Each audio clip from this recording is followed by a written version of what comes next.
1957 में booth capturing करके कांग्रेस ने काम किया। 1967 में कांग्रेस ने J&K में, जम्मू कश्मीर में पूरी तरह से एक तरह से रिगिंग करके विरोधियों के नॉमिनेशन तक खत्म करवा के ये सब कार्य कर दिए।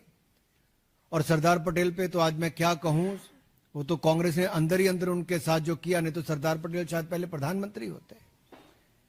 तो रिगिंग पार्टी के अंदर भी और देश के चुनाव में भी कांग्रेस की करने की आदत रही है।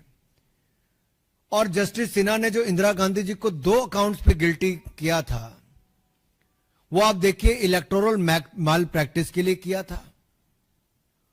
और 1975 में जब ये उन्होंने कहा, तो 1971 के चुनाव में सरकार के सत्ता का दुरुपयोग सरकारी मशीनरी का, सरकारी कर्मचारियों का कैसे किया जा सकता है, ये कांग्रेस की एक बड़ी नेता ने करके दिखाया। और चुनाव उनको फिर उसके खिलाफ जजमेंट आई, देश को बाद में आपातकाल झेलना पड़ा।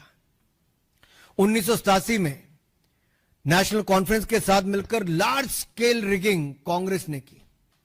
और राइट साइड पे देखिए कीर्ति जाजी ने कहा कि पोलिंग बूथ लूटने का काम उनके और उनके पिताजी के लिए और कांग्रेस के नेताओं के लिए उस समय की कांग्रेस ने किया था। ये एक नहीं, ऐसे अनेक उदाहरण हैं।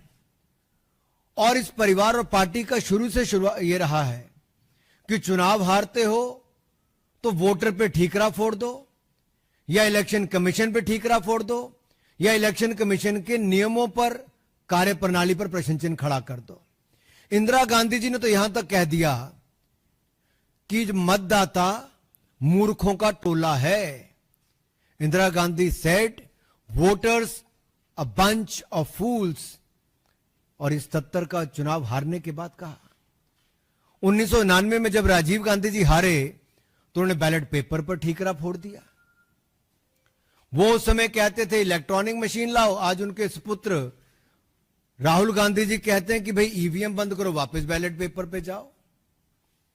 और ये एक के बाद महाराष्ट्र, हरियाणा, दिल्ली, अनेकों राज्यों और देश में 3 बार लगातार चुनाव हारने के बाद, 90 चुनाव हारने के बाद राहुल गांधी जी आरोप प्रत्यारोप पर लगातार जारी हैं।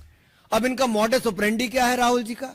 चुनाव हारो, झूठे आरोप लगाओ, कभी इलेक्शन कमीशन में कंप्लेंट दर्ज मत कराओ, कभी सबूत मत दो, और लोकतंत्र को फर्जीवाड़ा करके एक तरह से जनता को भ्रमित करने का काम करो, लोकतंत्र को नीचा दिखाने का काम करो।